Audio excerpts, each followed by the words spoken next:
Assalamualaikum warahmatullahi wabarakatuh. Selamat pagi, salam sehat. Perkenalkan, saya Suraya SST MPD. Saya adalah dosen di Prodi Terapi Gigi Program Sarjana Terapan Jurusan Kesehatan Gigi Politeknik Kesehatan Kemenkes Jambi. Izinkan saya menyampaikan pernyataan diri dosen unjuk kerja Tridharma Perguruan Tinggi bidang pengajaran. Saat ini saya mengampu salah satu mata kuliah yaitu media pembelajaran, di mana mata kuliah ini sesuai dengan bidang ilmu yang saya miliki. Mata kuliah ini diberikan kepada mahasiswa semester 4 di program studi terapi gigi program sarjana terapan dengan kode mata kuliah TGM 642524. Di mana mata kuliah ini mempunyai bobot 2 SKS yang diselenggarakan dalam 16 kali pertemuan dengan rincian 14 kali pertemuan tatap muka, 1 kali pertemuan untuk ujian tengah semester, dan 1 kali pertemuan untuk ujian akhir semester.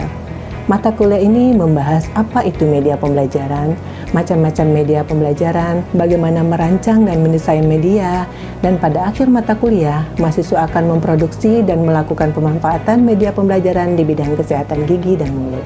Adapun capaian pembelajaran mata kuliah ini meliputi CPMK 1, mahasiswa mampu memahami teori dasar dan ciri media pembelajaran. CPMK 2, mahasiswa mampu memahami fungsi media pembelajaran. CPMK 3, mahasiswa mampu memahami dan merancang macam-macam media pembelajaran, antara lain berupa media gambar, media poster, media flip chart, media grafik, media diagram, media kartun, media 3 dimensi, media cetak, multimedia, maupun media visual yang diproyeksikan. Capaian pembelajaran telah tertuang dalam RPS dan divalidasi oleh Ketua Prodi, di mana RPS akan disampaikan kepada mahasiswa pada pertemuan pertama. Selain itu, RPS juga dapat diunduh oleh mahasiswa pada aplikasi Siakat Politeknik Kesehatan Kemenkes Jambi. Metode pembelajaran yang saya gunakan pada mata kuliah ini adalah ceramah, tanya jawab, diskusi, pemecahan kasus, dan simulasi proyek langsung di ruang laboratorium media pembelajaran. Pada saat pembelajaran, saya menyampaikan materi menggunakan media PowerPoint yang saya presentasikan di depan kelas. Untuk meningkatkan interaksi dan aktivitas mahasiswa selama pembelajaran, saya menggunakan komunikasi 2 arah antara dosen dan mahasiswa. Saya juga sering memberikan pertanyaan kepada mahasiswa dan mengajak mereka untuk berdiskusi mengenai materi yang sedang saya ajarkan. Untuk mengukur pemahaman mahasiswa setelah pembelajaran, saya juga menggunakan beberapa bantuan aplikasi kuis seperti Quizizz, Google Form, dan sebagainya. Asesmen ataupun sistem penilaian yang saya lakukan pada mata kuliah ini mencakup asesmen formatif untuk penilaian proses yang dilakukan mahasiswa melalui kuis, tugas proyek individu dalam kelompok, serta penilaian sikap dan keterampilan sesuai dengan RPS. Selanjutnya, asesmen sumatif berupa ujian tengah semester dan ujian akhir semester. Adapun referensi yang saya gunakan dalam mata kuliah ini yaitu yang pertama Richard E. Mayor 2021 Multimedia Learning 3D Cambridge University Press. Kemudian yang kedua, Azhar Arsyad 2019, Media Pembelajaran, edisi revisi Depok, Raja Wali Press. Kemudian yang ketiga, Hasanuddin C. 2017, Media Pembelajaran, Kajian Teoritis dan Kemanfaatan Yogyakarta, dipublish. Selain menggunakan referensi buku, materi pembelajaran juga diperkaya dengan hasil-hasil penelitian yang sudah saya lakukan, artikel ilmiah, serta pengalaman implementasi media pembelajaran, sehingga pembelajaran selalu mengikuti perkembangan ilmu pengetahuan dan teknologi. Demikianlah mengenai mata kuliah media pembelajaran. Berikutnya akan disajikan video pembelajaran di kelas, di mana saya mengambil pokok bahasan pada pertemuan kelima mengenai media 3 dimensi. Assalamualaikum warahmatullahi wabarakatuh. Waalaikumsalam warahmatullahi wabarakatuh. Selamat pagi mahasiswa semua. Bagaimana kabarnya hari ini? Baik, Ibu. Alhamdulillah, Ananda bisa hadir pada hari ini mengikuti perkuliahan kita media pembelajaran, di mana pada hari ini adalah pertemuan kita yang kelima, yaitu membahas mengenai media 3 dimensi. Baik, sebelum Ibu mulai, apakah ada yang tidak hadir semua? Alhamdulillah hadir semua. Nah, sebelum mulai perkuliahan, Ibu akan mereview sedikit tentang pokok bahasan yang telah kita pelajari minggu sebelumnya. Masih ingat, minggu sebelumnya Ibu telah memberikan materi mengenai media visual yang diproyeksikan. Nah, untuk materi media visual yang diproyeksikan, minggu sebelumnya Ibu ada menjelaskan ada 2 macam jenis media visual yang diproyeksikan. Ada yang bisa mencoba untuk menyebutkan dua macam itu apa? Yunarsin, Ibu. Baik, Yunarsin, silakan. Ada dua macam, Ibu. Yang pertama itu ada media diam, dan yang kedua itu ada media bergerak. Baik, terima kasih Yunarsin. Berarti media visual yang diproyeksikan itu ada dua, ada media diam dan ada media bergerak. Untuk media diam contohnya apa ya? Siapa yang bisa mencoba menyebutkan? Saya, Bu. Baik, Emil silakan. Contoh media yang tergolong diam itu dibagi menjadi 3. Yang pertama itu ada OHP, yang kedua gambar, yang ketiga itu ada bingkai film. Baik, terima kasih Emil. Jadi untuk media diam itu berupa contohnya ada OHP, ada gambar, kemudian ada film bangkai ya. Nah, untuk media bergerak ada yang bisa memberikan contohnya? Saya, Bu. Baik, Elzura silakan. Contoh media bergerak itu ada 2, Bu. Yang pertama proyektor film, lalu yang kedua video, Bu. Baik, kepada Yunarsin, Emil dan Auzura akan Ibu kasih nilai bonus tambahan harian karena telah bisa menjawab pertanyaan Ibu, review pertanyaan untuk materi minggu yang sebelumnya.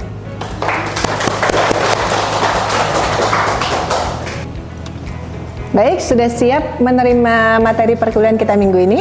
Sudah, Bu. Ya, silakan Ananda mahasiswa lihat sendiri. Sudah ada di layar pada depan kelas. Hari ini Ibu akan menjelaskan pengertian dari media 3 dimensi, kemudian apa kelebihan dan apa kekurangan media 3 dimensi, dan kemudian apa saja contoh-contoh media 3 dimensi. Media 3 dimensi ini merupakan media yang memiliki panjang, lebar, tinggi, sehingga dapat diamati dari berbagai arah.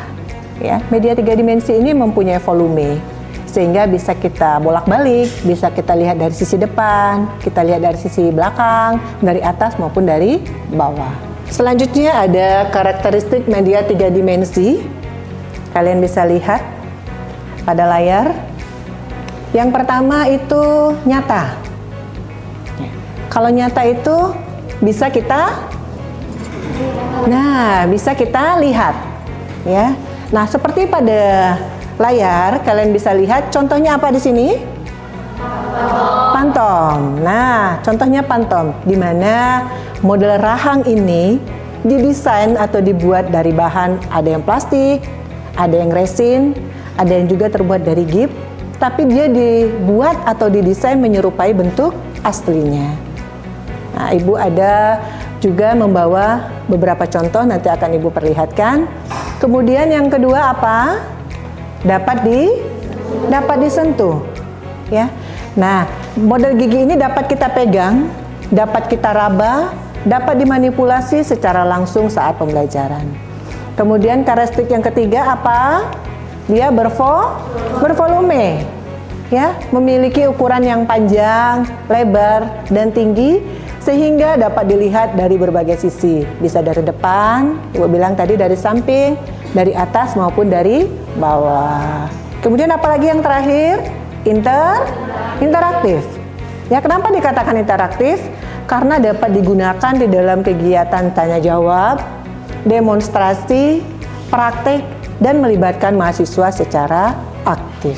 Seperti yang tadi Ibu katakan, karakteristik dari media 3 dimensi, yang pertama dia nyata, bisa dilihat, dan bentuknya menyerupai bentuk aslinya. Yang kedua, dia bisa disentuh atau bisa diraba. Nah, seperti pantom ini kalian bisa lihat, bisa kita buka untuk melihat gigi pada bagian atas, kemudian gigi pada bagian bawah. Kemudian apa saja yang terdapat, ada langit-langitnya, ya. Kemudian ada lidahnya, ya, sehingga alat peraga atau alat media ini bisa kita sentuh dan bisa kita raba, ya. Kemudian ada juga yang disebut dengan bervolume, ya. Bervolume itu maksudnya itu bisa kita lihat dari berbagai sisi. Contohnya seperti media ini, ya. Nah, ini adalah penampang gigi. Kalau kalian lihat dari posisi ini atau Ananda lihat dari posisi sebelah sini, ya. Nah, itu akan terlihat ada apa yang terdapat di sini? Lapisan gigi, ya. Ada emailnya, ada dentinnya, ada pulpanya. Nah, sekarang kalau media ini Ibu putar, apakah ada terlihat lapisan-lapisan yang ada pada gigi? Tidak. Ya, hanya terlihat ada mahkota dan gingiva. Ya, nah ini juga dikatakan media 3 dimensi, ya. Bisa kita lihat dari sisi depan, bisa kita lihat dari sisi belakang, bisa kita lihat dari atas, ya, karena dia bervolume. Ya. Nah, kemudian satu lagi interaktif. Ya, interaktif itu bisa digunakan untuk tanya jawab dan melibatkan mahasiswa secara aktif. Itu contohnya adalah boneka tangan. Ya, boneka tangan ini bisa menarik perhatian audiens ataupun mahasiswa. Contohnya kalau ibu berikan ini pada anak TK misalnya. Bagaimana responsif dari anak TK kalau melihat media yang kita gunakan adalah boneka tangan? Biasanya mereka lebih antusias, ya, karena mereka lebih tertarik, sehingga menimbulkan respon mereka untuk bertanya. Selanjutnya, apa keunggulan dari media 3 dimensi? Yang pertama adalah konkret, ya, di mana media 3 dimensi bersifat nyata, dapat dilihat secara langsung, sehingga konsep abstrak menjadi lebih konkret. Ya. Yang kedua, menarik. Bentuk 3 dimensi menarik perhatian, tidak monoton, dan dapat meningkatkan motivasi belajar. Contohnya apa? Seperti tadi yang Ibu jelaskan, boneka tangan. Ya, itu sangat menarik sekali untuk pada anak TK ataupun balita. Nah, kemudian yang ketiga, memudahkan pemahaman. Media 3 dimensi ini membantu mahasiswa memahami materi lebih mudah karena dapat dilihat secara langsung dari berbagai sisi. Contohnya apa tadi? Seperti penampang gigi. Ya, kalian bisa lihat apa saja lapisan-lapisan terdapat pada gigi. Tetapi media 3 dimensi juga mempunyai keterbatasan atau kekurangan.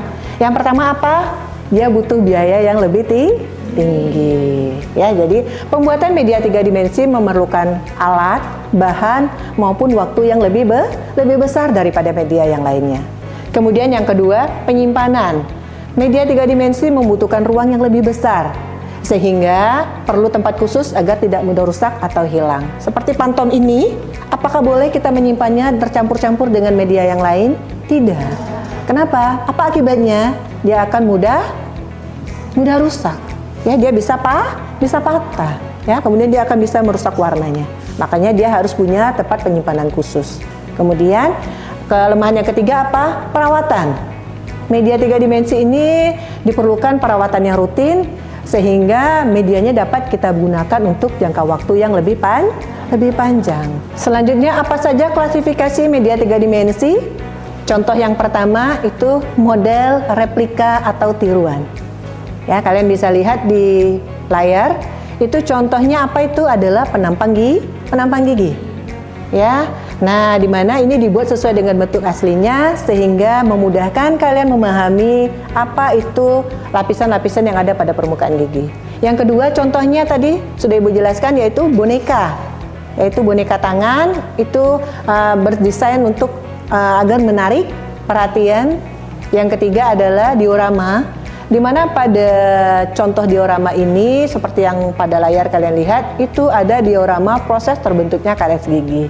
Jadi pada model ini kalian akan lihat mulai dari gigi itu sehat sampai terjadi karies. Ada tahap-tahapnya.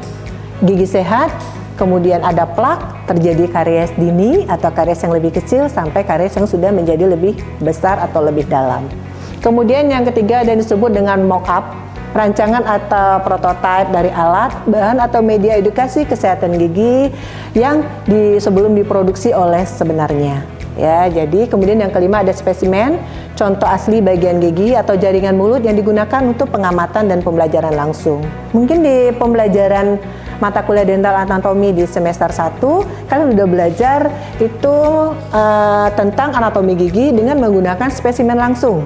Ya, kalian pasti pada saat pembelajaran itu memegang atau menganalisa langsung gigi yang asli.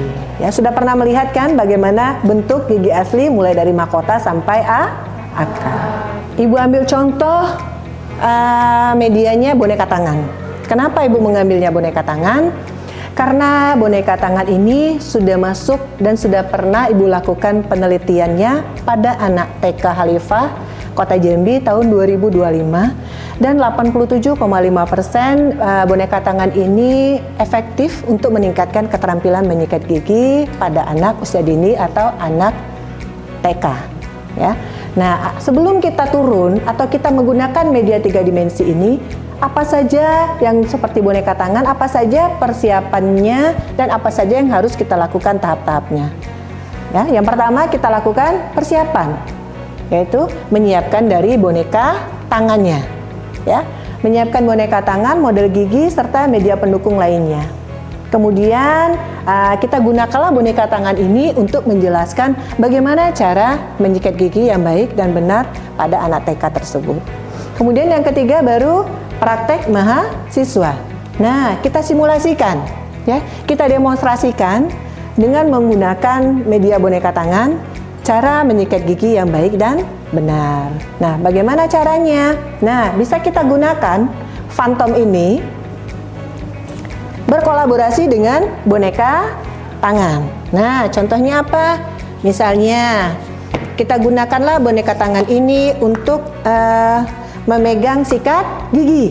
Nah, kita jelaskan pada anak TK, pada bagian depan, kita sikat gerakan menyikat gigi dengan gerakan memutar. Nah, biasanya anak-anak TK akan lebih tertarik, ya, sehingga audiens kita atau anak TK maupun mahasiswa itu akan fokus memperhatikan materi atau edukasi yang kita berikan, ya. Nah, kemudian baru kita lanjutkan ke tahap diskusi. Nah, setelah diskusi baru yang terakhir evaluasi. Bagaimana cara kita mengevaluasinya? Kita minta kepada mahasiswa ataupun anak TK tersebut untuk mempraktekkan langsung atau memperagakan bagaimana cara menyikat gigi yang baik dan benar yang telah kita ajarkan tadi. Ya. Model tangan gigi ini membantu pembelajaran menjadi lebih menarik, interaktif, dan mudah dipahami. Baik, demikianlah materi Ibu minggu ini mengenai pokok bahasan media 3 dimensi. Nah, dari pemaparan Ibu tadi, apakah ada yang kurang jelas? Waktu dan tempatnya Ibu persilakan bagi Ananda yang mau bertanya. Silakan. Saya Ibu. Baik, Salwa, silakan. Sebaiknya media apa ya Bu yang digunakan pada anak tunanetra? Baik, bagus sekali pertanyaan dari Salwa ya. Mengapa Salwa menanyakan media apa yang digunakan untuk pada anak tunanetra? Karena kalian adalah mahasiswa Prodi Terapi Gigi Program Sarjana Terapan, unggulan kalian adalah pada anak berkebutuhan khusus, ya. Nah, kira-kira apa ya? Ada yang bisa berpendapat? Memberi masukan untuk pertanyaan Salwa? Apakah boleh kita berikan pada anak tunanetra medianya video? Kenapa tidak boleh? Karena dia tidak bisa melihat. Nah, kira-kira media apa yang bisa digunakan? Dia bisa diraba. Untuk mahasiswa tunanetra atau mungkin murid tunanetra, itu biasanya dia harus menggunakan media atau alat peraga yang bisa diraba. Ya, kira-kira media yang bisa diraba, salah satu contohnya apa? Ada yang bisa jawab? Phantom, oke, ya, itu salah satu contoh yang bisa kita gunakan, yaitu Phantom.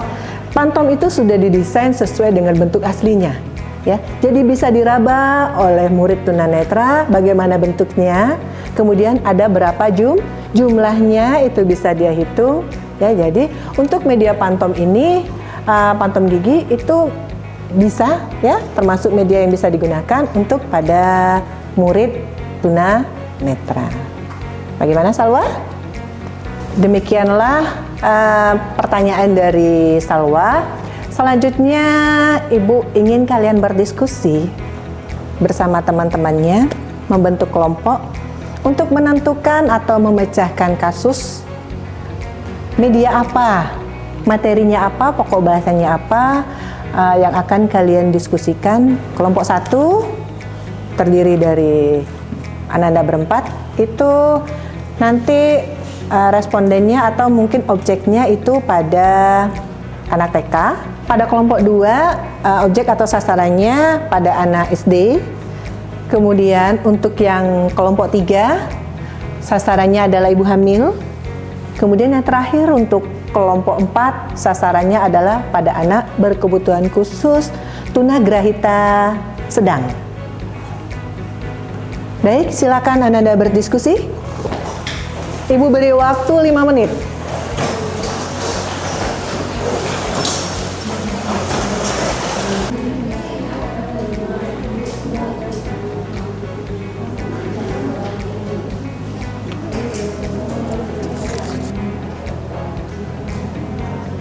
Baik, karena waktu diskusi kita sudah habis, Ibu mau mendengarkan bagaimana hasil diskusi kelompok 1, kelompok 2, kelompok 3, dan kelompok 4. Baik, kita mulai dari kelompok 1. Karena sasaran kami anak TK, materinya yaitu tentang makanan yang harga gizi dan merusak gizi, kemudian kami menggunakan media bentuk makanan. Oke, baik. Baik, selanjutnya untuk kelompok 2, bagaimana hasil diskusinya? Izin menjawab Bu, karena sasaran kami anak SD, jadi kami memilih media Pantom Bu, karena ingin mendemonstrasikan bagaimana cara mengikat gigi yang baik dan benar. Oke, mantap sekali. Untuk kelompok 3, bagaimana hasil diskusinya? Izin Ibu, kami kan sasarannya ibu hamil, jadi kami memilih menggunakan medianya itu poster, isi materinya cara pemeliharaan kesehatan gigi dan mulut pada ibu hamil Ibu. Oke, ya. Baik, untuk kelompok 4, bagaimana hasil diskusinya? Izin menjawab Ibu, karena sasaran kita ini adalah anak berkebutuhan khusus yaitu anak tunagrahita sedang, kami memilih menggunakan media VChat yaitu mengenai bentuk dan fungsi gigi. Oke, tepat sekali. Nah, semua kelompok sudah punya pokok bahasan masing-masing, ya. Kemudian sudah menentukan media apa yang digunakan. Jadi, setelah perkuliahan ini, silakan kalian punya tugas mandiri, tugas kelompok di rumah, ya, membuat atau mendesain media yang telah kalian rancang tadi. Silakan diskusi kelompok di rumah, tentukan sapelnya atau buat satuan pembelajarannya. Apa saja yang akan disampaikan pada saat kalian memberikan edukasi pada anak TK, pada anak SD, pada ibu hamil, maupun pada anak tunagrahita sedang, ya. Kemudian dirancang medianya, dirancang desainnya, sehingga media itu terlihat menarik atau mungkin diminati oleh sasaran atau objek yang akan kalian suluh nantinya. Baik, sampai di sini dulu. Apakah ada pertanyaan? Kita berjumpa lagi minggu depan. Lebih dan kurang Ibu mohon maaf. Ibu akhiri dengan wabillahi taufik wal hidayah. Wassalamualaikum warahmatullahi wabarakatuh. Waalaikumsalam warahmatullahi wabarakatuh.